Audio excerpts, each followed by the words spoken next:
जय भीम। आज हम लोग जोधपुर में हैं और जोधपुर में किस वजह से ये आपको जानकारी लगभग जो लोग फेसबुक और ट्विटर, यूट्यूब या जो लोग एक्टिव हैं उन लोगों को जानकारी है कि मैं जोधपुर में क्यों। लेकिन जोधपुर का जो इशू है उस पर आपसे एक इम्पोर्टेंट बात करनी है और इसी की वजह से मैं लाइव हूँ। और क्योंकि क्या हो रहा है, क्या चल रहा है, ये सब चीज़ें पता करने का माध्यम है कि आप वास्तविक जगह पे जो मतलब इंसिडेंट वाली जो जगह है उस पर जाइए और जो लोग उससे जुड़े हुए हैं उनसे मिलिए और फिर आप बताइए कि क्या चल रहा है। तो बहुजन समाज में जन्मे सभी संतों, गुरुओं, महापुरुषों को नमन करते हुए, जिनमें करुणा के सागर तथागत गौतम बुद्ध, संत श्रवण सतगुरु रविदास जी महाराज, भगवान वाल्मीकि महाराज, गुरु नानक देव, संत कबीर, गुरु घासीदास और समय समय पे जो सामाजिक परिवर्तन के अग्रदूत हुए हैं, जिनमें राष्ट्रपिता ज्योतिबा फूले, नारायणा गुरु, संत गाडगे जी महाराज, पेरियर रामनायकर स्वामी, राष्ट्रपिता ज्योतिबा फूले, छत्रपति साहू जी महाराज, बाबा साहब अम्बेडकर, उनके साथ साथ बाबू जगदेव प्रसाद कुशवाहा, जननायक कपूरी ठाकुर, महामना रामस्वरूप वर्मा, संत राम बीए, फिर मान्यवर दीना भाना वाल्मीकि साहब, मान्यवर मेरे रहबर, मेरे गुरु मान्यवर साहब श्री काशीराम। आप सबको भी नमन करते हुए देश की आज़ादी में जिन लोगों का योगदान है, बार बार आपको इसलिए याद दिलाता हूं कि मेरे कहने के बाद आप अगर इनमें से किसी एक को भी पढ़ लेंगे तो शायद आपको पता लग जाएगा कि ये लड़ने की हिम्मत कहाँ से मिलती है और लड़ाई क्या है। तो शहीद आजम सरदार भगत सिंह, सरदार उधम सिंह, सरदार करतार सिंह सराभा, वीर अब्दुल हमीद, टीपू सुल्तान, आप तमाम नायकों को भी नमन करते हुए और इस देश में जो सामाजिक परिवर्तन की नायिकाएं रही हैं, जिनमें माँ सावित्रीबाई फूले, माँ फातिमा सेफ, माँ झलकारी बाई, माँ अवंतिका बाई लोधी, माँ उदा देव पासी,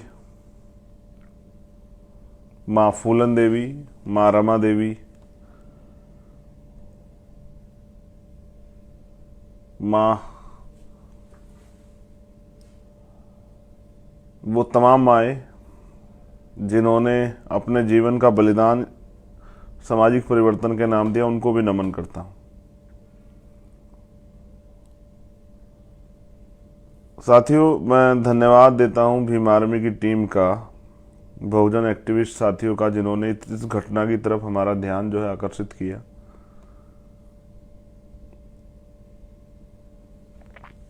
ये जितेंद्र पाल मेघवाल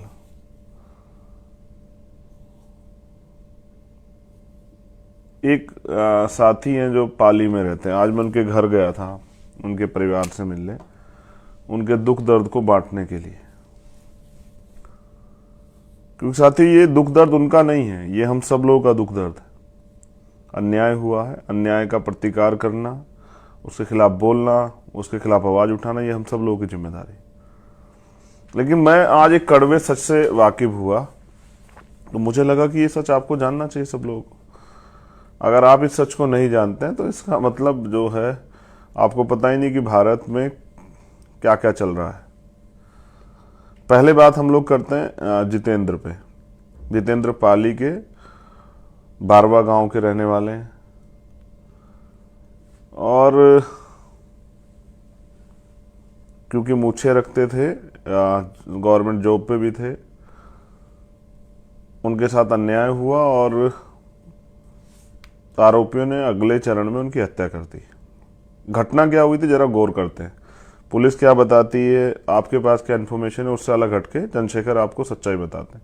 2 साल पहले, क्योंकि उसका रहन सहन, उसका खाना पीना, उसका उठना बैठना, उसकी बॉडी लैंग्वेज और उसका जो मतलब स्टाइल था वो आम लोगों से, मतलब जो उस क्षेत्र पाली जो जिला है उस क्षेत्र से जुड़े हुए लोगों से अलग था। और वो अपने अधिकारों का प्रयोग करता था, तो उसको जैसे यहाँ हमें अपमानित करने के लिए शेड्यूल कास्ट के लोगों को ढेड़ कहते हैं, ढेड़ कुछ इस तरह का शब्द। तो वो अपने गांव घर के चबूतरे पे वहां बैठा हुआ था, तो उसको एक किसी दूसरे व्यक्ति ने, विपक्षी ने उससे कहा कि आंखें नीची करो। और उसने कहा क्यों? तो इस बात पे उसने गाली दी, उसको अपमानित शब्द कहे। फिर वो अपने परिवार के लोगों को बुलाया और उसको पिटाई की गई। इस बात के खिलाफ उसने मुकदमा दर्ज कराया। मुकदमा दर्ज कराने के बाद गिरफ्तारी हुई, 3 दिन में बेल हुई। और ये जो विपक्षी गण है, ये लंबे समय से साजिश कर रहे थे उसके पीछे। और एक दिन मौका लगते 15 तारीख को 2 लोग जिन्होंने हत्या की, उनके साथ बहुत सारे लोग जो नहीं दिखाई दिए, लेकिन उन लोगों ने साजिश में हिस्सेदारी की। 3 दिन तक उसकी रेकी करके और पीछे से चाकू मार के उसकी हत्या कर दी। अब जितेंद्र के एक परिवार में कौन कौन? जितेंद्र के एक पिताजी हैं जो पैरालिसिस हैं, जितेंद्र की माँ है, जितेंद्र की 4 बहनें, जितेंद्र के एक बड़े भाई, फिर उनका चाचा ताऊ का परिवार। अभी जितेंद्र अपनी तरफ से इकलौते व्यक्ति जो परिवार की देखरेख कर रहे थे। ये हुई जितेंद्र का मामला। बेसिकली अब पाली जिले पे हम लोग बात कर रहे हैं। आपने अक्सर राजस्थान चर्चाओं में सुना, कभी एक आईपीएस, अभी पिछले उसमें चर्चा, आईपीएस होते हुए उनको घोड़ी पे नहीं चढ़ने दिया गया, तो फिर पुलिस सुरक्षा में घोड़ी पे उनकी बिंदोली निकली, बारद्वारी हमारे यहाँ कहते हैं यूपी में। बड़े शर्म का विषय था। यानी कि आप नौकरी करके आईएएस आईपीएस बन सकते हैं, लेकिन जो सामाजिक गैर बराबरी राजस्थान में उससे पार नहीं पा सकते हैं। आपके लिए भी यही पैमाना है कि उससे आपको होकर गुजरना पड़ेगा। अब जब आज मैं वहां गया, एक ऐसा कड़वा अनुभव जिसको मैंने किताबों में पढ़ा, जिसको मैंने यूट्यूब पे देखा पुरानी वीडियो में, जिसको मैंने आम लोगों द्वारा सुना, अब वो मुझे वहां देखने को मिला। और इतना गजब कि आप लोगों को सुन के आश्चर्य होगा कि मैं भी नहीं रह पाया कि आप लोगों को इस बारे में ना बताया जाए। ये मुझसे भी नहीं संभव हो पाया कि आपको ना बताया जाए, तो मुझे लगा कि आपसे बताना चाहिए। बताया गया ये कि उस गांव में पुरोहित समाज के लोग रहते हैं, जिनको पुरोहित मतलब वर्ण व्यवस्था में उनको ब्राह्मण कहते हैं, जाति व्यवस्था में भी उनको ब्राह्मण कहते हैं। मेरी किसी ब्राह्मण से लड़ाई नहीं है, मेरी तो लड़ाई सामंतवादी ब्राह्मणवादी सोच से है। बताया गया कि पुरोहितों के घर के आगे आज भी शेड्यूल कास्ट बैकवर्ड की जो महिलाएं हैं वो चप्पल पहन के नहीं गुजर सकती हैं। अगर गुजर जाती है तो ये पुरोहितों का अपमान है, और अपमान की फिर सजा है। आजाद भारत है, तमाम संविधान ने अधिकार दिए हैं, फिर आप गांव में किसी के घर के सामने से पढ़ लिख के डॉक्टर इंजीनियर बन के, या फिर एक एजुकेटेड बेटी बहन होके माँ होके आप चप्पल उठा के चलेंगे, उस बेटे पे क्या गुजरती होगी जिसकी माँ को ऐसा करना पड़े या करने के लिए मजबूर किया जाए। कुछ गांव ऐसे हैं पाली जिले में जहां आज भी मोटरसाइकिल पर बैठकर आप नहीं निकल सकते हैं। मूछें रखना तो बहुत बड़ी बात है। एक और घटना पता लगी कि एक महिला ने राजस्थानी जो ड्रेस है वो पहन ली थी, तो इन्हीं जातीय दम भरने वाले लोगों ने उस महिला को जबरदस्ती खींच के उसके वो वस्त्र निकाले, उसको नग्न किया, और जब तक उसके घर से वो कपड़े नहीं आए, उसके आम कपड़े, तब तक उसको नग्न नहीं रखा। फिर जब आम कपड़े आए तब उस कपड़ों को पहना के उसको वहां से भेजा। मतलब एक तरह से इस देश के जो भव्यता है, यानी कि अच्छे कपड़े और अच्छा खान पीन रहन सहन, उन सब चीज़ों पे यहाँ एक विशेष वर्ग का कब्जा है। और फिर जैसा मैंने आपको कहा कि यहाँ से बहुत सारी वीडियो वायरल होती हैं, जानबूझ के की जाती है, कभी नाक रगड़वाने की, कभी पेशाब पीने की, कभी इस तरह की। तो मैं बड़ा अचंभित था कि यार ये होता होगा पहले, क्योंकि यूपी से आते हैं तो यूपी में तो नहीं होता, अब कहीं कहीं होता होगा यूपी में इस तरह की स्थिति की भाई, लेकिन यहाँ आके तो बड़ा अचंभा था कि ये क्या है। अब ये बड़ा असहनीय है। तो आज हमने तय किया कि 1 साल में आजाद भारत में जो सामंतवादी व्यवस्था चल रही है, जो अन्याय चल रहा है, इसका प्रतिकार करना है, इसको खत्म करना है, इस गुलामी को काटना है। और लोग लड़े किसके भरोसे? क्योंकि यहाँ तो 71 साल से तो लोकतंत्र ही चला रहा है, हमारे MP MLA बनते हैं, और यहाँ हमारे चीफ मिनिस्टर भी रहे हैं पहाड़िया जी राजस्थान में, तो नहीं बदला। यानी कि विधायक MP बनने से तो नहीं बदलता है, यानी कि अगर आप मुख्यमंत्री बन जाए तो भी नहीं बदलता है, सरकार बदलने से भी नहीं बदलता है। बदलता कैसे? बदलता ऐसे जब आप इसके खिलाफ कोई ठोस काम करते हैं, या फिर अगर आप ताकत में होने के बावजूद ताकत में आने पर इसके खिलाफ कोई एक्शन लेते हैं। ना ये किसी राजनीतिक दल का एजेंडा है कि ये होना, इसको खत्म करना चाहिए, ना ही किसी सरकार का एजेंडा है, ना ही किसी नेता का एजेंडा है। हाँ, मगर ये अपमान लगातार जारी है। ये है राजस्थान। इस राजस्थान से मुझे तकलीफ है, राजस्थान की भव्यता से, राजस्थान के संघर्ष से, राजस्थान से मुझे कोई तकलीफ नहीं, किसी जाति से मुझे कोई तकलीफ नहीं, लेकिन जो सामंतवादी ब्राह्मणवादी सोच है उससे मुझे तकलीफ है। और मैं अपनी बहनों को, जो जितेंद्र के परिवार में, ये वचन दे के आया हूँ आज, जो 4 बहनें, जिनमें 2 बहनें तैयारी कर रही हैं, 2 बहनें शादी हो गई हैं, कि जितेंद्र चला गया लेकिन चंद्रशेखर है, तो जितेंद्र ही बन के इस रिश्ते को निभाऊंगा, चाहे शादी भी हो कुछ भी हो। मेरे लिए यही राजनीति है, क्योंकि जितेंद्र के परिवार ने मुझे, जैसे मैं एंट्री कर, सब लोगों ने ये बताया, उनके चाचा ने, उनके भाई ने, कि वो, हाँ, उनकी घर में बहनों ने बताया कि हम आपको नहीं जानते थे, लेकिन जितेंद्र आपकी फोटो दिखाता था, कहता कि मैं इनका बहुत बड़ा फॉलोवर हूँ, ये मेरे बड़े भाई हैं, मुझे इनके जैसा बनना है। और मुझे भी उसने हमें देख के रखी। फिर उसके चाचा ने बताया कि वो कहता था कि मुझे अपने जीवन में एक बार भाई को गाँव में जरूर लाना है। तो परिवार ने मुझसे कहा कि आप आए भी तो तब जब जितेंद्र नहीं रहा है। बहुत तकलीफ का इश्यू है, मेरे लिए तो बहुत तकलीफ का इश्यू है। तो जितेंद्र पाल मेघवाल को न्याय मिलना चाहिए।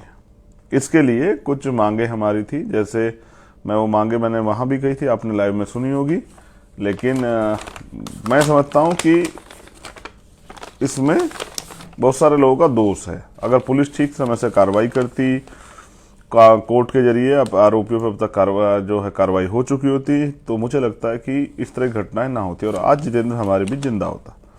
समाज में बड़ा आक्रोश है, पूरे देश दुनिया में इसकी चर्चा है कि मूछें रखने पर हत्या होती है। पुलिस इस बात को नकारे कि मूछें रखने पर नहीं। सच यही है कि ये लड़ाई सामंतवाद के खिलाफ थी। उनको लगता था कि एक वंचित वर्ग का, बहुजन समाज का बेटा उनके सामने आंख उठा के कैसे चलता है और इस तरह से मूछे उछे रख के गाड़ी वाड़ी में कैसे घूमता है। ये उनका अधिकार नहीं है, और ये अधिकार अगर कोई इसका इस तरह का कोई काम कर रहा है तो ये अनुचित है उनके नजरिए से, तो उसकी हत्या होना जरूरी है। और मैं इसको गलत मानता हूँ। मैं क्या, कोई भी जो इंसान खुद को मानता है उसको गलत मानेगा, और जब हम इसको गलत मानते हैं तो ये गलत ही। हमारी कुछ मांगे हैं, जैसे परिवार को और गवाहों को हथियारों के लाइसेंस दिए जाएं। दूसरा, जो चश्मदीद गवाह है उनको सुरक्षा दी जाए, और परिवार को भी। परिवार चाहता है जितेंद्र के हत्यारों को फांसी की सजा होनी चाहिए।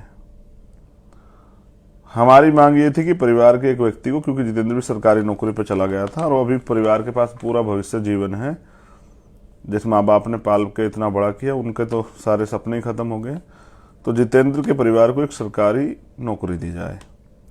दूसरा, हम चाहते हैं कि जितेंद्र के परिवार को, क्योंकि बहनें अभी छोटी हैं, वो पढ़ रही हैं, वो भी अच्छी शिक्षा लेना चाहती हैं, माँ भी है, पैरालिसिस पिता भी हैं, भाई भी है, भाभी भी है, घर की जिम्मेदारियां भी, तो 50 लाख रुपए का मुआवजा दिया जाए। एक, क्योंकि ये हत्या, जैसे मैंने बताया कि 2 लोगों ने नहीं की है, 2 लोग होते तो शायद वो जवाब दे देता, तो बहुसंख्यक रूप से मिलके और घेर के अपने वाले क्षेत्र में रास्ता बंद करके ये किया गया है। तो इसकी पूरी जांच हो, और जो लोग इसमें दोषी पाए जाए, जिन लोगों ने षड्यंत्र किया, उन पर भी कार्रवाई हो। और यहाँ राजस्थान में केस ऑफिसर स्कीम है, उसके अनुरूप ये चले। हमारा कहना था कि फास्ट ट्रैक कोर्ट में चले। अब ये हमारी मांगे, कुछ मांगों पर सहमति नहीं, 2 मांगे जिन पर सहमति नहीं बनी थी, जैसे नौकरी और मुआवजा। इसके लिए हमने यहाँ के अधिकारियों से बात की और उनसे अपना ज्ञापन दिया और उनसे कहा कि क्या तो मुख्यमंत्री मना कर रहे थे कि हम नहीं देना चाहते, और नहीं देंगे तो हमसे ली जाएगी तो हम ले लेंगे, या फिर मुख्यमंत्री जी हमारी बात को माने। इसके लिए हमने उनको 25 तारीख तक का समय दिया है। आज 22 तारीख है, कल 23 है, परसों 24, 25 तक उनकी, 26 को शाम तक मुझे यहाँ आना है। अगर ये मांगे पूरी नहीं हुई, फिर यहाँ आंदोलन चलेगा इस आंदोलन के बाद ये स्वाभिमान यात्रा और अधिकार यात्रा जाएगी। अगर 25 तक मांगे पूरी, 26 तारीख में यहाँ से मोर्चा 26 में यहाँ धरने बैठेगा, 27 तारीख से हम लोग मूव करेंगे जयपुर की तरफ। फिर जयपुर में ये आंदोलन चलेगा मुख्यमंत्री आवास के बाहर। और राजस्थान में हम ये अन्याय बर्दाश्त नहीं करेंगे। राजस्थान में हम कहीं भी अन्याय नहीं बर्दाश्त करेंगे। लेकिन फिर आपसे कह रहा हूं कि सर, हमारी जान इतनी सस्ती नहीं है और हम यहाँ मरने के लिए पैदा नहीं हुए। हम यहाँ सम्मान से, स्वाभिमान से और अपने अधिकारों के जीवन को जीने के लिए जो संविधान ने हमें अधिकार दिए, हम उनके लिए। और किसी को अधिकार नहीं कि हम अपने अधिकारों का प्रयोग करेंगे तो कोई हमारी हत्या कर दे। मेरी उनसे कोई लड़ाई नहीं, लेकिन मैं उनसे फिर कह रहा हूं कि अपने दिमाग को ठीक करें। जो गोबर भरा हुआ उसको निकालें, इंसान बने, जानवर बनने से बचें। क्योंकि कल जब ये अन्याय बढ़ेगा तो इसके विरोध में क्रांति भी जन्म लेगी। और जब क्रांति जन्म लेगी तो आपका जातीय दम भी है जो है ना, ये कोड़ियों के भाव बिक जाएगा। रही बात, आप लोग चिंता भी कर रहे हैं कि मेरी गाड़ी पे हमला हुआ, तो नहीं, वो हमला है वो। लेकिन मुझे लगता है कि वो कुछ बच्चे थे जो गुब्बारे खेलना चाहते थे होली हमसे, और आज हमारा होली खेलने का मन नहीं था। क्या उसका कारण ये रह सकता? क्या तो वो नौजवान लड़के हैं क्यों, जिन्होंने जो मेरे बारे में नहीं जानते हैं, मेरा कार्य नहीं जानते हैं, मेरा इतिहास नहीं जानते हैं, या फिर वो किसी ने उनको साजिश करने के लिए कहा। और अगर समझदार होते तो ऐसी गलती नहीं करते। किससे टकरा रही है उनको पता होना चाहिए था। खैर, पुलिस अपने आप उनको ढूंढेगी, कार्रवाई करेगी, इससे मुझे फर्क नहीं पड़ता है। उनको एक गलतफहमी थी कि हम डर बढ़ जाएंगे, तो डरना तो हमने सीखा ही नहीं। ये तो हमारी डिक्शनरी में नहीं है डरना वर्ड।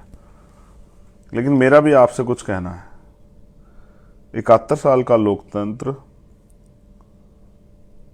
सब चीजें बदली हैं। विधायक एमपी बने, आपके आसपास के लोग बने, लेकिन इस अन्याय के खिलाफ कभी किसने आवाज नहीं उठाई। और मुझे लगता है कि लोगों को लगता है न्याय नहीं, ये तो उनकी किस्मत का फैसला है कि अगर उन्होंने जन्म लिया इस जातियों में, इन वर्गों में, तो ये अन्याय उनको सहना पड़ेगा। लेकिन मैं आपसे कह रहा हूं, जो लोग इस बात पे हंसते हैं कि हमें वोट नहीं मिला है, जो लोग इस बात पे हंसते हैं कि हमारी जमानत जब्त हुई है, तो आपको क्या लगता है, आप मुझे हराने के लिए सोच रहे हैं? नहीं, आप मुझे नहीं हरा रहे हैं। आप किसी लड़ने वाले व्यक्ति से उसके हथियार छीन रहे हैं। ये लोकतंत्र, यहां सरों की कीमत है। अगर आप मुझे लड़ने की ताकत देंगे तो फिर आप मुझे लड़ते हुए भी देखिए कि मैं लड़ता कैसा हूं। अभी तो मैं मैदान में उतरा भी नहीं। अभी से विरोधियों को मेरा मुझसे इतनी परेशानी, भीम आर्मी, आजाद समाज पार्टी के लोगों से परेशानी है। जो लोग लड़ना चाहते हैं उनसे परेशानी है। मेरी लड़ाई सिर्फ सत्ता के लिए नहीं है कि भाई मैं विधायक बन जाऊं या एमपी बन जाऊं, आजाद समाज पार्टी के लोग विधायक एमपी बन जाएं। लड़ाई है इस अन्याय के खिलाफ कि अन्याय खत्म होना चाहिए। और आखिर हर चीज की एक सीमा होती है। डॉक्टर अम्बेडकर ने कहा कि गुलाम को गुलामी का एहसास करा दो, अपनी बेटियां स्वयं काट देगा। लेकिन बेटियां तो नहीं कटी हैं। गुलाम ही रह गया, और गुलाम ने इसको अपनी किस्मत का फैसला मान के स्वीकार कर लिया है। जबकि गुलाम को इसके खिलाफ आंदोलन चलाना चाहिए था, लेकिन चलाए कौन? जो गुलाम चलाएगा, जैसे जितेंद्र ने प्रयास किया, उसकी हत्या हो जाएगी। तो फिर हम लोग तमाशा देखेंगे, 2 दिन धरना प्रदर्शन करेंगे, हल्ले मचाएंगे, तीसरे दिन घर में पड़ के सो जाएंगे। फिर किसी और जितेंद्र का नंबर होगा, हो सकता है कल चंद्रशेखर का भी नंबर हो सकता है कल आपका भी नंबर हो। तो ये अन्याय कब तक? तो आप मुझे कमजोर नहीं कर रहे हैं, आप उस सोच को कमजोर कर रहे हैं जो अन्याय के खिलाफ लड़ने के लिए बहुत सारे लोगों ने तैयार की है, जिसको भीम आर्मी कहते हैं, आजाद समाज पार्टी कहते हैं। जो शोषित वंचित वर्ग के लोगों में ये विश्वास जगा रही कि हम लोग लड़ सकते हैं। मेरी आपसे अपील है, 25 तारीख तक मुख्यमंत्री की, 26 हमारी है। राजस्थान के लोगों से मेरी अपील है कि जब ये मांग पूरी ना हुई तो आप देखना कि फिर अपने हकों के लिए कैसे लड़ा जाता है राजस्थान में। 26 तारीख को मैं यहाँ आऊँगा और 27 तारीख को हम लोग पैदल मार्च करेंगे। दूरी लगभग 350 किलोमीटर है। कितना समय लगे, पैरों में छाले पड़ जाएं, धूप हमारी हिम्मत नहीं रोक पाएगी, भूख प्यास हमारा लक्ष्य नहीं रोक पाएगी, लेकिन हम लोग चलेंगे। और कूच करके, पुलिस चाहे गोली चलाए, लाठी चलाए, इससे फर्क नहीं पड़ता है। रही बात यहाँ की सरकार की, तो अब ये भी स्पष्ट है कि अगर आप पिछड़े वर्ग से आते तो जरूरी नहीं कि बहुजनों के हितैषी हो सकते हैं। ये यहाँ की ये चरित्रार्थ है, ये मतलब एग्जाम्पल है, उदाहरण कि आप भी सामंतियों गुलाम हो सकते हैं। क्योंकि यहाँ के जो chief minister Ashok Gehlot Congress party से हैं, और वो भी इस अन्याय को आम लोगों का जीवन समझ के अगर इसके खिलाफ कुछ नहीं कर रहे हैं तो आप भी सामंत गुलाम हैं। फिर आप अगर मेरी जात के हैं, पिछड़े हैं, और इससे कोई फर्क नहीं पड़ता है। अगर आप में भी हिम्मत नहीं तो फिर ऐसे लोग चीफ मिनिस्टर की जरूरत क्या? मैंने तो उनसे भी कहा कि आप कुर्सी छोड़ो, आपके बस का नहीं है, आपसे नहीं हो पा रहा है। बड़ी बात क्या है, हमने सोचा कि ये उत्तर प्रदेश में बीजेपी के लोग ही, बीजेपी की सरकारें ही करती है, लेकिन ये तो यहाँ कांग्रेस की सरकारों में भी होता है। यानी कि ताकतवर लोगों की जड़ें सब जगह है, चाहे बीजेपी हो, कांग्रेस हो, आम आदमी पार्टी हो, कोई सी और पार्टी, सब जगह है। और ताकतवर की के लिए अन्याय करना आसान काम है, क्योंकि उसको बचाने वाले सब जगह बैठे हैं। लेकिन अन्याय के खिलाफ लड़ने वाले लोग भी बहुत हैं, और मैं ये ऐलान करता हूँ जोधपुर की धरती से कि ये अन्याय अब खत्म होगा। मुझे आपके साथ की जरूरत है, आपके सहयोग की जरूरत है। आप इस लड़ाई में भागीदार बने, और या फिर तय करें कि गुलामी का जीवन ही स्वीकार करना है या इस अन्याय को खत्म करना है, इस कुरीतियों को, कुप्रथा को खत्म करना है। क्योंकि जब आप बहनों माताओं के सम्मान की बात करते हैं तो मुझे लगता है इससे बड़ा अपमान कुछ नहीं होगा कि आप, जैसे मैं कहता था कि महिला इस देश में 2 दर्जे के नागरिक हैं, गुलाम हैं परिवार के, लेकिन ये तो उससे बड़ी गुलामी है। हम तो यहाँ गुलामों से भी बड़े गुलाम, राजस्थान में पाली जिले में, और ऐसे बहुत सारे जिले हैं यहाँ। मैं राजस्थान के युवाओं से भी कहना चाहता हूँ, अगर आप इसको अपना जीवन मान चुके हैं और इस गुलामी में जीना चाहते हैं तो कोई बात नहीं, ये आपका अधिकार है। लेकिन आप अगर कुछ करके दिखाना चाहते हो और चाहते इस अन्याय से ये अन्याय खत्म हो, तो फिर आप साथ दीजिए। आज जो लोग पहुंचे बीमारी में, आज़ाद समाज पार्टी और उनसे अलग जो संगठन के लोग पहुंचे, उन सबका भी दिल गहरे से आभार करता हूं। आज एक अच्छी चीज मैंने देखी कि बहनें माताएं बड़े पैमाने पर थी, हजारों बहनें माताएं आई थी। ये इस बात का प्रमाण है, और कई जगह मुझसे वो रोड पे भी खड़ी मिली, और वो उन्होंने मुझसे एक ही कहा कि उन हत्यारों को फांसी होनी चाहिए। ये इस बात का प्रमाण है कि ये यहाँ की महिलाएं अन्याय को महसूस करती हैं और वो उसके खिलाफ लड़ना चाहती हैं। मैं उनका धन्यवाद करता हूँ, बहनों माताओं का जरूर, बच्चियों का, अपनी, उन हर एक साथियों का जो वहाँ गए। क्योंकि मुंह से बोल देना ही बहुत होता है, आप तो निकल के गए, आपका धन्यवाद। लेकिन याद रहे, लड़ाई तो अभी शुरू हुई है, और किसी जितेंद्र मेघवाल को इस तरह ना मारा जाए। और उसके मेरे यहाँ रहती 2-3 घटनाएं आसपास की पता लगी है मुझे। मैं कल यहाँ के अधिकारियों से मिलूंगा, आज भी मैं यहाँ के आईजी रेंज के अधिकारियों से मिल के आया हूँ, उनको अपनी जानकारी जो मतलब जो यहाँ मेरे पास एप्लीकेशन 6-7 आई थी वो पहुँचा के आया हूँ। कई ऐसे मामले जिन पर कार्रवाई नहीं हुई, तो अन्याय तो चल रहा है। अब आपको तय करना है अन्याय के खिलाफ आप लड़ते हैं, नहीं लड़ते हैं, या फिर अन्याय को अपना जीवन मान के और आप भी मुंह पे उंगली रख के और कानों में रुई लगा के घर में पड़ के सोते हैं। क्योंकि ऐसा नहीं, जोधपुर में बहुत ताकतवर है, लेकिन जोधपुर से 100 किलोमीटर के आसपास हम जानवर से बुरा जीवन जी रहे हैं। ये न्याय नहीं। जब आप समाज की बात करते हैं, भाईचारे की बात करते हैं, विश्वास की बात करते हैं, तो कम से कम जहाँ अन्याय हो रहा है उन पर भी जागरूक बनिए। इसलिए मैंने कहा कि भीम आर्मी को हर गांव तक पहुंचाइए कि ये जो अन्याय गांव तक होता है हमें इसकी जानकारी मिले और हम इसको लड़ सकें और इस न्याय की लड़ाई को आगे बढ़ा सकें, और जो लोग इस अन्याय को सह रहे हैं उनके जीवन में परिवर्तन हो, उनको न्याय मिले। भीम आर्मी के अपने एक मायने, अगर भीम आर्मी है तो लोगों में विश्वास है। तो अगर भीम आर्मी तक सूचना आ जाती तो भीम आर्मी के कार्यकर्ता लड़ते हैं, न्याय दिलाने का प्रयास करते हैं। इसलिए मैं चाहता हूँ घर गांव में भीम आर्मी हो। इसलिए मैं अपने पूरे देश में रहने वाले जो कार्यकर्ता पदाधिकारी उनसे भी कहना चाहता हूँ कि ज़्यादा बड़े पैमाने पर काम शुरू कीजिए। हमें, जैसे मान्यवर काशीराम साहब ने कहा, राजनीति चले ना चले, सरकार बने ना बने, लेकिन सामाजिक परिवर्तन का आंदोलन नहीं रुकना चाहिए। और अगर हम दिल्ली में बैठ के खुश हो रहे हैं या मैं सहारनपुर में बैठ के खुश हो रहा हूँ कि भाई यहाँ तो अन्याय नहीं हो रहा है, तो ये मेरी बेवकूफ़ी है।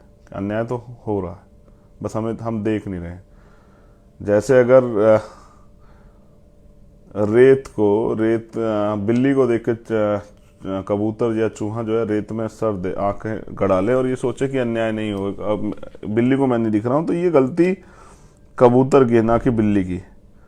वो तो शिकार को खोज ही रही है, शिकार उसको मिल ही जाएगा। तो आप सब लोगों ने मुझे सुना, इसके लिए बहुत बहुत धन्यवाद। लेकिन मैंने फिर आपसे कहा कि लड़ाई तो अभी शुरू हुई, 26 तारीख को महाआंदोलन है। अगर हमारी मांगे पूरी नहीं हुई तो फिर उस आंदोलन को जीतना है, और उस आंदोलन के जरिए मैं बस ये भी बताना चाहता हूं सरकार को कि अब हम अन्याय नहीं सहेंगे, और जितना जल्दी हो सरकार को ये समझ आ जाए उतना बेहतर है। नहीं आएगा तो सरकार को बताना भी जो है हमें आता है कि सरकार को बताना कैसे है। साथियों, आंखों को मूंद लेने से खतरा टल नहीं जाएगा। अगर आप आंख बंद कर ले रहे हैं आज इन घटनाओं पे, तो ऐसा नहीं खतरा टल जाएगा।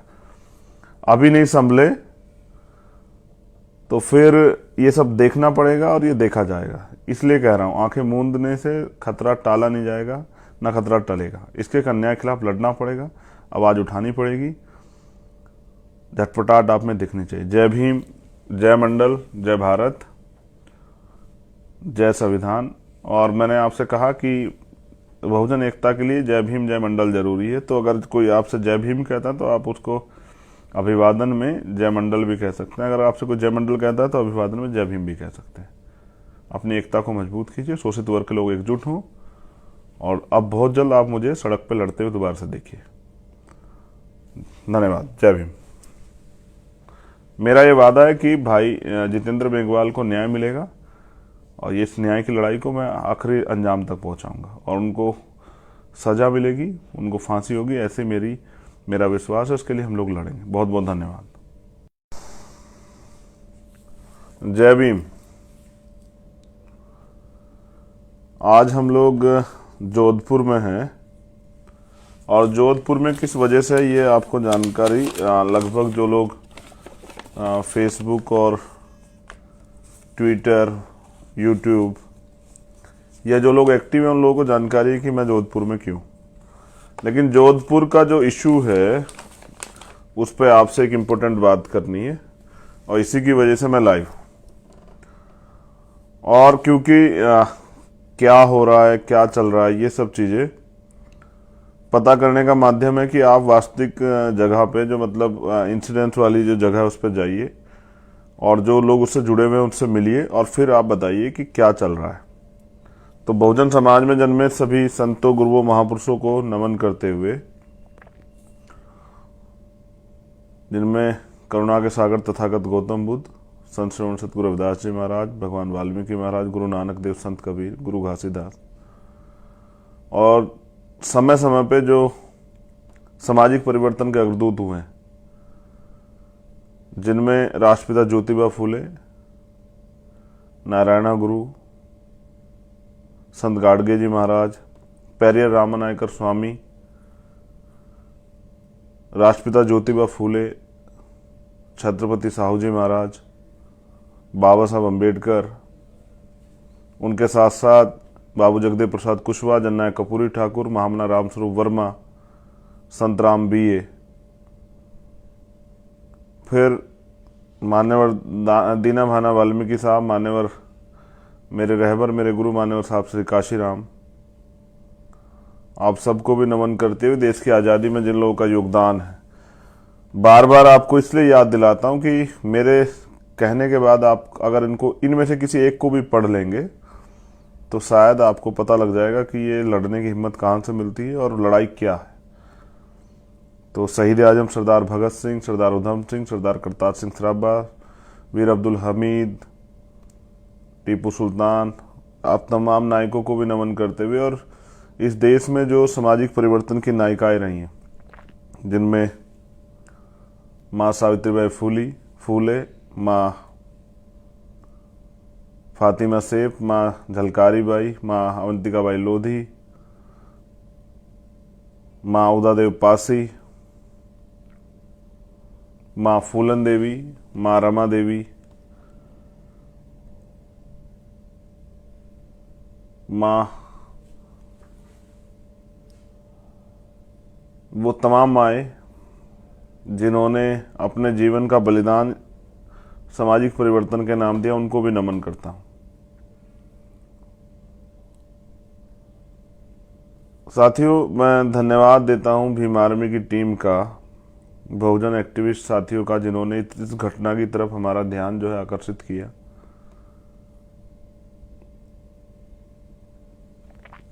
ये जितेंद्र पाल मेघवाल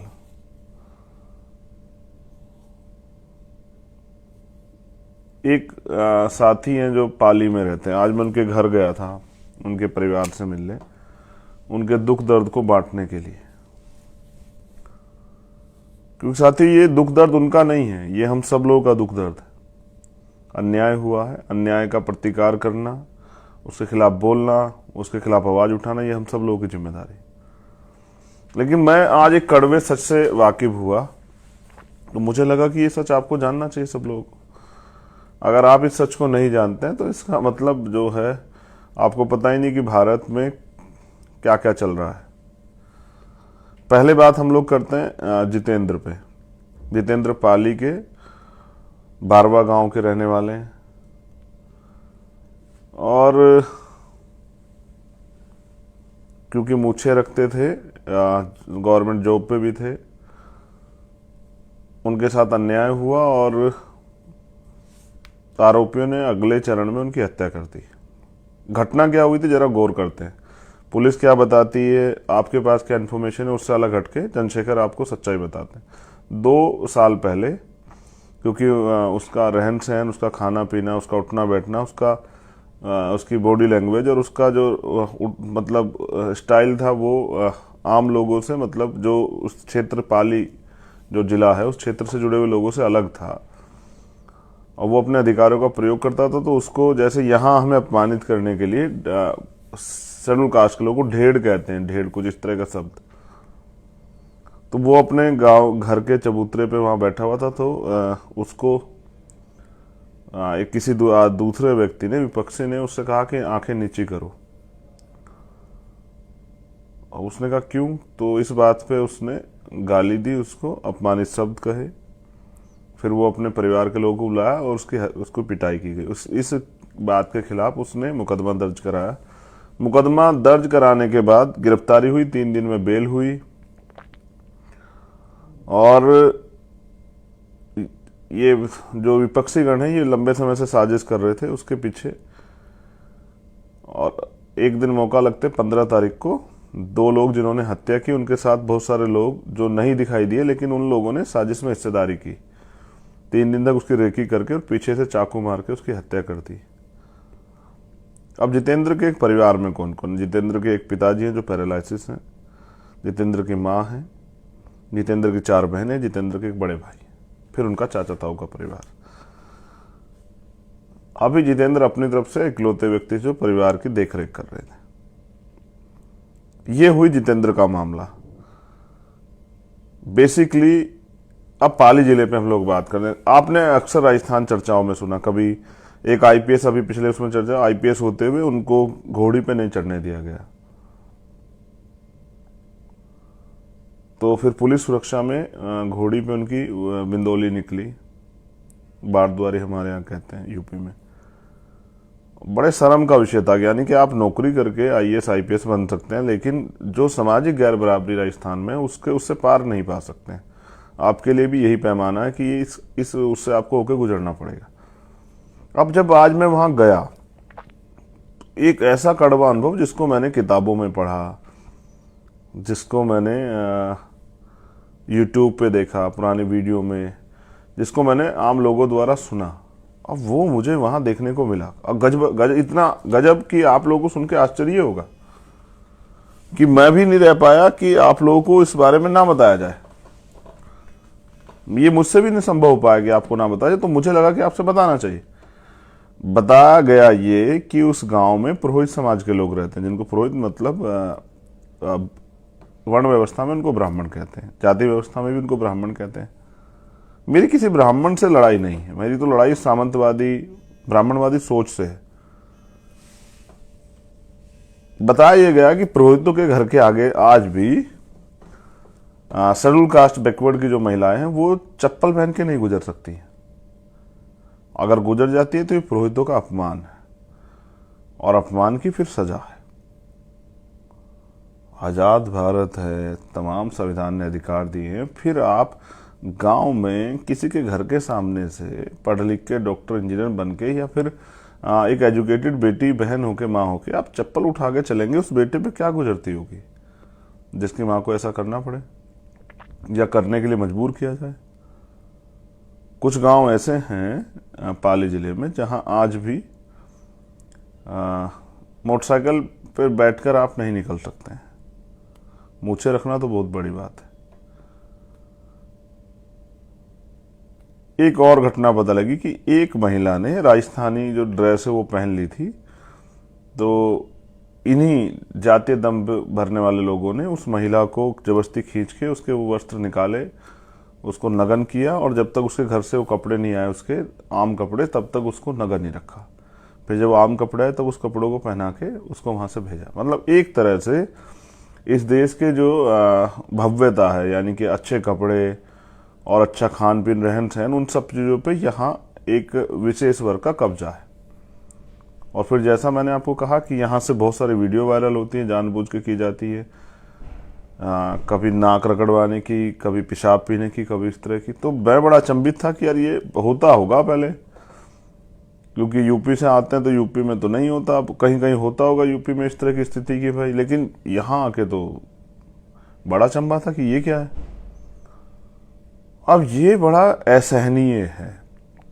तो आज हमने तय किया कि एक साल में आजाद भारत में जो सामंतवादी व्यवस्था चल रही है, जो अन्याय चल रहा है, इसका प्रतिकार करना है, इसको खत्म करना है, इस गुलामी को काटना है। और लोग लड़े किसके भरोसे? क्योंकि यहां तो 71 साल से तो लोकतंत्र ही चला रहा है, हमारे एमपी एमएलए बनते हैं, और यहाँ हमारे चीफ मिनिस्टर भी रहे हैं पहाड़िया जी राजस्थान में, तो नहीं बदला। यानी कि विधायक एमपी बनने से तो नहीं बदलता है, यानी कि अगर आप मुख्यमंत्री बन जाए तो भी नहीं बदलता है, सरकार बदलने से भी नहीं बदलता है। बदलता कैसे? बदलता ऐसे जब आप इसके खिलाफ कोई ठोस काम करते हैं, या फिर अगर आप ताकत में होने के बावजूद, ताकत में आने पर इसके खिलाफ कोई एक्शन लेते हैं। ना ये किसी राजनीतिक दल का एजेंडा है कि ये होना, इसको खत्म करना चाहिए, ना ही किसी सरकार का एजेंडा है, ना ही किसी नेता का एजेंडा है। हाँ, मगर ये अपमान लगातार जारी, ये है राजस्थान। इस राजस्थान से मुझे तकलीफ है, राजस्थान की भव्यता से, राजस्थान के संघर्ष से, राजस्थान से मुझे कोई तकलीफ नहीं, किसी जाति से मुझे कोई तकलीफ नहीं, लेकिन जो सामंतवादी ब्राह्मणवादी सोच है उससे मुझे तकलीफ है। और मैं अपनी बहनों को, जो जितेंद्र के परिवार में, ये वचन दे के आया हूँ आज, जो 4 बहनें, जिनमें 2 बहनें तैयारी कर रही हैं, 2 बहनें शादी हो गई, कि जितेंद्र चला गया लेकिन चंद्रशेखर है, तो जितेंद्र ही बन के इस रिश्ते को निभाऊंगा, चाहे शादी भी हो कुछ भी हो।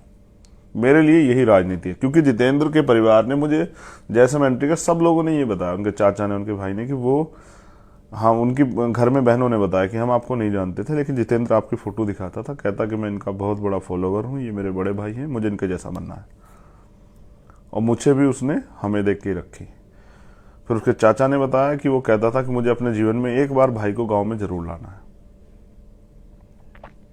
तो परिवार ने मुझसे कहा कि आप आए भी तो तब जब जितेंद्र नहीं रहा है।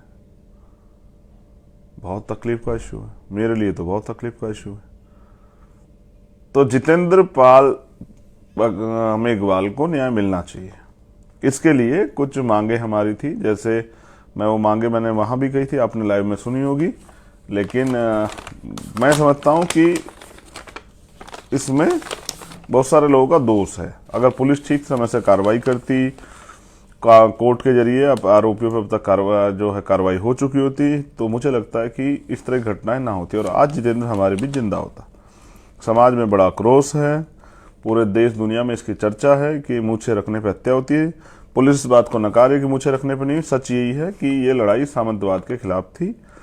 उनको लगता था कि एक वंचित वर्ग का, बहुजन समाज का बेटा उनके सामने आंख उठा के कैसे चलता है और इस तरह से मूछे उछे रख के गाड़ी वाड़ी में कैसे घूमता है। ये उनका अधिकार नहीं है, और ये अधिकार अगर कोई इस तरह का कोई काम कर रहा है तो ये अनुचित है उनके नजरिए से, तो उसकी हत्या होना जरूरी है।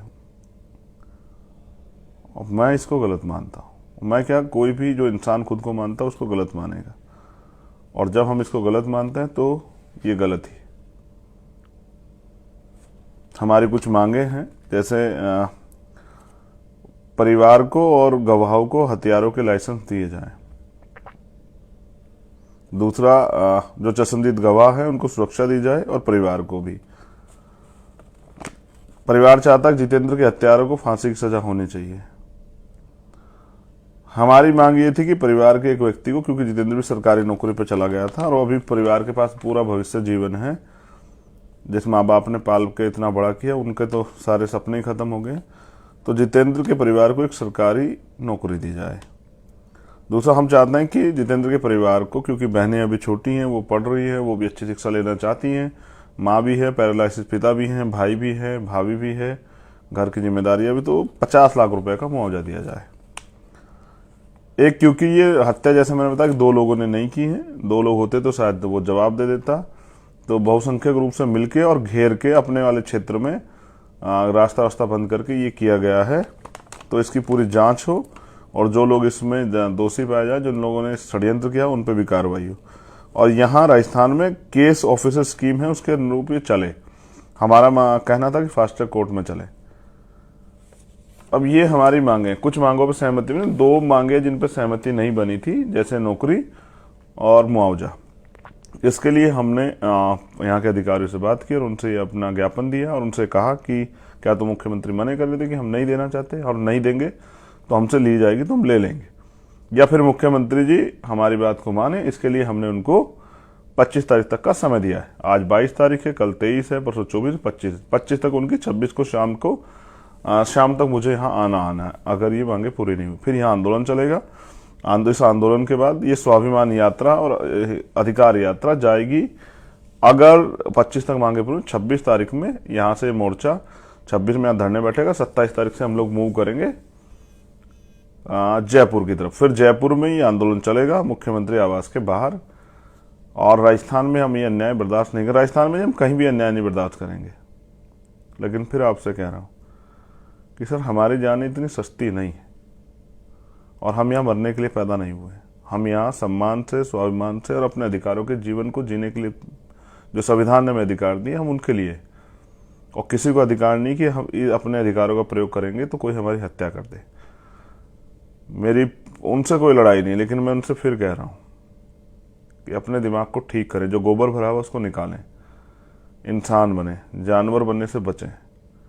क्योंकि कल जब ये अन्याय बढ़ेगा तो इसके विरोध में क्रांति भी जन्म लेगी, और जब क्रांति जन्म लेगी तो आपका जातीय दम भी है जो है ना, ये कोड़ियों के भाव बिक जाएगा। रही बात, आप लोग चिंता भी कर रहे हैं कि मेरी गाड़ी पे हमला हुआ, तो नहीं, वो हमला है वो, लेकिन मुझे लगता है कि वो कुछ बच्चे थे जो गुब्बारे खेलना चाहते थे होली हमसे, और आज हमारा होली खेलने का मन नहीं था। क्या उसका कारण ये रह सकता, क्या तो वो नौजवान लड़के हैं क्यों जिन्होंने, जो मेरे बारे में नहीं जानते हैं, मेरा कार्य नहीं जानते हैं, मेरा इतिहास नहीं जानते हैं, या फिर वो किसी ने उनको साजिश करने के लिए कहा। और अगर समझदार होते तो ऐसी गलती नहीं करते। किससे टकरा रही है उनको पता होना चाहिए था। खैर, पुलिस अपने आप उनको ढूंढेगी, कार्रवाई करेगी, इससे मुझे फर्क नहीं पड़ता है। उनको एक गलतफहमी थी कि हम डर बढ़ जाएंगे, तो डरना तो हमने सीखा ही नहीं। ये तो हमारी डिक्शनरी में नहीं है डरना वर्ड। लेकिन मेरा भी आपसे कुछ कहना है। 71 साल का लोकतंत्र, सब चीजें बदली हैं, विधायक MP बने, आपके आसपास के लोग बने, लेकिन इस अन्याय के खिलाफ कभी किसने आवाज नहीं उठाई। और मुझे लगता है कि लोगों को लगता है न्याय नहीं, ये तो उनकी किस्मत का फैसला है कि अगर उन्होंने जन्म लिया इस जातियों में, इन वर्गों में, तो ये अन्याय उनको सहना पड़ेगा। लेकिन मैं आपसे कह रहा हूं, जो लोग इस बात पे हंसते हैं कि हमें वोट नहीं मिला है, जो लोग इस बात पे हंसते हैं कि हमारी जमानत जब्त हुई है, तो आपको क्या लगता है, आप मुझे हराने के लिए सोच रहे हैं? नहीं, आप मुझे नहीं हरा रहे हैं, आप किसी लड़ने वाले व्यक्ति से उसके हथियार छीन रहे हैं। ये लोकतंत्र, यहाँ सरों की कीमत है। अगर आप मुझे लड़ने की ताकत देंगे तो फिर आप मुझे लड़ते हुए भी देखिए कि मैं लड़ता कैसा हूं। अभी तो मैं मैदान में उतरा भी नहीं, अभी से विरोधियों को मेरा मुझसे इतनी परेशानी, बीमारी में आजाद समाज पार्टी के लोगों से परेशानी है, जो लोग लड़ना चाहते हैं उनसे परेशानी है। मेरी लड़ाई सिर्फ सत्ता के लिए नहीं है कि भाई मैं विधायक बन जाऊं या MP बन जाऊं, आजाद समाज पार्टी के लोग विधायक MP बन जाएं। लड़ाई है इस अन्याय के खिलाफ कि अन्याय खत्म होना चाहिए। और आखिर हर चीज की एक सीमा होती है। डॉक्टर अम्बेडकर ने कहा कि गुलाम को गुलामी का एहसास करा दो, अपनी बेटियां स्वयं काट देगा, लेकिन बेटियां तो नहीं कटी हैं। गुलाम ही रह गया और गुलाम ने इसको अपनी किस्मत का फैसला मान के स्वीकार कर लिया है, जबकि गुलाम को इसके खिलाफ आंदोलन चलाना चाहिए था। लेकिन चलाए कौन? जो गुलाम चलाएगा, जैसे जितेंद्र ने प्रयास किया, उसकी हत्या हो जाएगी। तो फिर हम लोग तमाशा देखेंगे, 2 दिन धरना प्रदर्शन करेंगे, हल्ले मचाएंगे, तीसरे दिन घर में पड़ के सो जाएंगे। फिर किसी और जितेंद्र का नंबर होगा, हो सकता है कल चंद्रशेखर का भी नंबर हो सकता है कल आपका भी नंबर हो। तो ये अन्याय कब तक? तो आप मुझे कमजोर नहीं कर रहे हैं, आप उस सोच को कमजोर कर रहे हैं जो अन्याय के खिलाफ लड़ने के लिए बहुत सारे लोगों ने तैयार की है, जिसको भीम आर्मी कहते हैं, आज़ाद समाज पार्टी कहते हैं, जो शोषित वंचित वर्ग के लोगों में ये विश्वास जगा रही कि हम लोग लड़ सकते हैं। मेरी आपसे अपील है, 25 तारीख तक मुख्यमंत्री की, 26 हमारी है। राजस्थान के लोगों से मेरी अपील है कि जब ये मांग पूरी ना हुई तो आप देखना कि फिर अपने हकों के लिए कैसे लड़ा जाता है राजस्थान में। 26 तारीख को मैं यहाँ आऊँगा और 27 तारीख को हम लोग पैदल मार्च करेंगे। दूरी लगभग 350 किलोमीटर है। कितना समय लगे, पैरों में छाले पड़ जाएं, धूप हमारी हिम्मत नहीं रोक पाएगी, भूख प्यास हमारा लक्ष्य नहीं रोक पाएगी, लेकिन हम लोग चलेंगे और कूच करके, पुलिस चाहे गोली चलाए लाठी चलाए, इससे फर्क नहीं पड़ता है। रही बात यहाँ की सरकार की, तो अब ये भी स्पष्ट है कि अगर आप पिछड़े वर्ग से आते तो जरूर नहीं कि बहुजनों के हितैषी हो सकते हैं। ये यहाँ की ये चरित्रार्थ है, ये मतलब एग्जाम्पल है, उदाहरण कि आप भी सामंतों गुलाम हो सकते हैं। क्योंकि यहाँ के जो chief minister Ashok Gehlot Congress party से हैं, और वो भी इस अन्याय को आम लोगों का जीवन समझ के अगर इसके खिलाफ कुछ नहीं कर रहे हैं, तो आप भी सामंतों गुलाम हैं। फिर आप अगर मेरी जात के हैं, पिछड़े हैं, और इससे कोई फर्क नहीं पड़ता है। अगर आप में भी हिम्मत नहीं तो फिर ऐसे लोग चीफ मिनिस्टर की जरूरत क्या? मैंने तो उनसे भी कहा कि आप कुर्सी छोड़ो, आपके बस का नहीं है, आपसे नहीं हो पा रहा है। बड़ी बात क्या है, हमने सोचा कि ये उत्तर प्रदेश में बीजेपी के लोग ही, बीजेपी की सरकारें ही करती है, लेकिन ये तो यहाँ कांग्रेस की सरकारों में भी होता है। यानी कि ताकतवर लोगों की जड़ें सब जगह है, चाहे बीजेपी हो, कांग्रेस हो, आम आदमी पार्टी हो, कोई सी और पार्टी, सब जगह है। और ताकतवर के लिए अन्याय करना आसान काम है, क्योंकि उसको बचाने वाले सब जगह बैठे हैं। लेकिन अन्याय के खिलाफ लड़ने वाले लोग भी बहुत हैं, और मैं ये ऐलान करता हूँ जोधपुर की धरती से कि ये अन्याय अब खत्म होगा। मुझे आपके साथ की जरूरत है, आपके सहयोग की जरूरत है। आप इस लड़ाई में भागीदार बने, और या फिर तय करें कि गुलामी का जीवन ही स्वीकार करना है या इस अन्याय को खत्म करना है, इस कुरीतियों को कुप्रथा को खत्म करना है। क्योंकि जब आप बहनों माताओं के सम्मान की बात करते हैं तो मुझे लगता है इससे बड़ा अपमान कुछ नहीं होगा कि आप, जैसे मैं कहता था कि महिला इस देश में 2 दर्जे के नागरिक हैं, गुलाम हैं परिवार के, लेकिन ये तो उससे बड़ी गुलामी है। हम तो यहाँ गुलामों से भी बड़े गुलाम, राजस्थान में पाली जिले में, और ऐसे बहुत सारे जिले हैं यहाँ। मैं राजस्थान के युवाओं से भी कहना चाहता हूँ, अगर आप इसको अपना जीवन मान चुके हैं और इस गुलामी में जीना चाहते हैं तो कोई बात नहीं, ये आपका अधिकार है। लेकिन आप अगर कुछ करके दिखाना चाहते हो और चाहते इस अन्याय से ये अन्याय खत्म हो, तो फिर आप साथ दीजिए। आज जो लोग पहुंचे भीम आर्मी आज़ाद समाज पार्टी और उनसे अलग जो संगठन के लोग पहुंचे, उन सबका भी दिल गहरे से आभार करता हूं। आज एक अच्छी चीज मैंने देखी कि बहनें माताएं बड़े पैमाने पे थी, हजारों बहनें माताएं आई थी। ये इस बात का प्रमाण है, और कई जगह मुझसे वो रोड पे भी खड़ी मिली और वो उन्होंने मुझसे एक ही कहा कि उन हत्यारों को फांसी होनी चाहिए। ये इस बात का प्रमाण है कि ये यहाँ की महिलाएं अन्याय को महसूस करती हैं और वो इसके खिलाफ लड़ना चाहती हैं। मैं उनका धन्यवाद करता हूँ, बहनों माताओं का जरूर, बच्चियों का, अपनी, उन हर एक साथियों का जो वहाँ गए। क्योंकि मुंह से बोल देना ही बहुत होता है, आप तो निकल के गए, आपका धन्यवाद।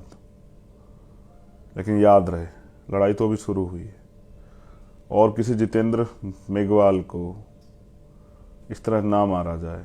और उसके मेरे यहाँ रहते 2-3 घटनाएं आसपास की पता लगी है मुझे।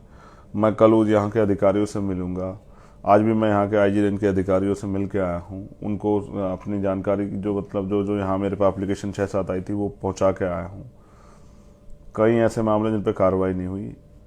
तो अन्याय तो चल रहा है, अब आपको तय करना है अन्याय के खिलाफ आप लड़ते हैं नहीं लड़ते हैं, या फिर अन्याय को अपना जीवन मान के और आप भी मुंह पे उंगली रख के और कानों में रुई लगा के घर में पड़ के सोते हैं। क्योंकि ऐसा नहीं, जोधपुर में बहुत ताकतवर है, लेकिन जोधपुर से 100 किलोमीटर के आसपास हम जानवर से बुरा जीवन जी रहे हैं। ये न्याय नहीं। जब आप समाज की बात करते हैं, भाईचारे की बात करते हैं, विश्वास की बात करते हैं, तो कम से कम जहाँ अन्याय हो रहा है उन पर भी जागरूक बनिए। इसलिए मैंने कहा कि भीम आर्मी को हर गांव तक पहुंचाइए कि ये जो अन्याय गांव तक होता है हमें इसकी जानकारी मिले और हम इसको लड़ सकें और इस न्याय की लड़ाई को आगे बढ़ा सकें, और जो लोग इस अन्याय को सह रहे हैं उनके जीवन में परिवर्तन हो, उनको न्याय मिले। भीम आर्मी के अपने एक मायने, अगर भीम आर्मी है तो लोगों में विश्वास है। तो अगर भीम आर्मी तक सूचना आ जाती तो भीम आर्मी के कार्यकर्ता लड़ते हैं, न्याय दिलाने का प्रयास करते हैं। इसलिए मैं चाहता हूँ घर गांव में भीम आर्मी हो। इसलिए मैं अपने पूरे देश में रहने वाले जो कार्यकर्ता पदाधिकारी उनसे भी कहना चाहता हूँ कि ज़्यादा बड़े पैमाने पर काम शुरू कीजिए। हमें, जैसे मान्यवर काशीराम साहब ने कहा, राजनीति चले ना चले, सरकार बने ना बने, लेकिन सामाजिक परिवर्तन का आंदोलन नहीं रुकना चाहिए। और अगर हम दिल्ली में बैठ के खुश हो रहे हैं या मैं सहारनपुर में बैठ के खुश हो रहा हूँ कि भाई यहाँ तो अन्याय नहीं हो रहा है, तो ये मेरी बेवकूफ़ी है। अन्याय तो हो रहा है, बस हम देख नहीं रहे। जैसे अगर बिल्ली को देख के कबूतर या चूहा जो है रेत में सर दे, आंखें गड़ा ले और ये सोचे कि अन्याय नहीं होगा, बिल्ली को मैं नहीं दिख रहा हूं, तो ये गलती कबूतर की है, ना कि बिल्ली की। वो तो शिकार को खोज ही रही है, शिकार उसको मिल ही जाएगा। तो आप सब लोगों ने मुझे सुना, इसके लिए बहुत बहुत धन्यवाद। लेकिन मैंने फिर आपसे कहा कि लड़ाई तो अभी शुरू हुई, 26 तारीख को महाआंदोलन है। अगर हमारी मांगे पूरी नहीं हुई तो फिर उस आंदोलन को जीतना है, और उस आंदोलन के जरिए मैं बस ये भी बताना चाहता हूं सरकार को कि अब हम अन्याय नहीं सहेंगे, और जितना जल्दी हो सरकार को समझ आ जाए उतना बेहतर है। नहीं आएगा तो सरकार को बताना भी जो है हमें आता है कि सरकार को बताना कैसे। साथियों, आंखों को मूंद लेने से खतरा टल नहीं जाएगा। अगर आप आंख बंद कर ले रहे हैं आज इन घटनाओं पे, तो ऐसा नहीं खतरा टल जाएगा। अभी नहीं संभले तो फिर ये सब देखना पड़ेगा और ये देखा जाएगा। इसलिए कह रहा हूं, आंखें मूंदने से खतरा टाला नहीं जाएगा, ना खतरा टलेगा। इसके अन्याय के खिलाफ लड़ना पड़ेगा, आवाज उठानी पड़ेगी, झटपटाहट आप में दिखनी चाहिए। जय भीम, जय मंडल, जय भारत, जय संविधान। और मैंने आपसे कहा कि बहुजन एकता के लिए जय भीम जय मंडल जरूरी है। तो अगर कोई आपसे जय भीम कहता है तो आप उसको अभिवादन में जय मंडल भी कह सकते हैं। अगर आपसे कोई जय मंडल कहता है तो अभिवादन में जय भीम भी कह सकते हैं। अपनी एकता को मजबूत कीजिए, शोषित वर्ग के लोग एकजुट हों, और अब बहुत जल्द आप मुझे सड़क पर लड़ते हुए दोबारा से देखिए। धन्यवाद। जय भीम। मेरा ये वादा है कि भाई जितेंद्र मेघवाल को न्याय मिलेगा, और ये इस न्याय की लड़ाई को मैं आखिरी अंजाम तक पहुंचाऊंगा, और उनको सजा मिलेगी, उनको फांसी होगी, ऐसे मेरा विश्वास है। उसके लिए हम लोग लड़ेंगे। बहुत बहुत धन्यवाद।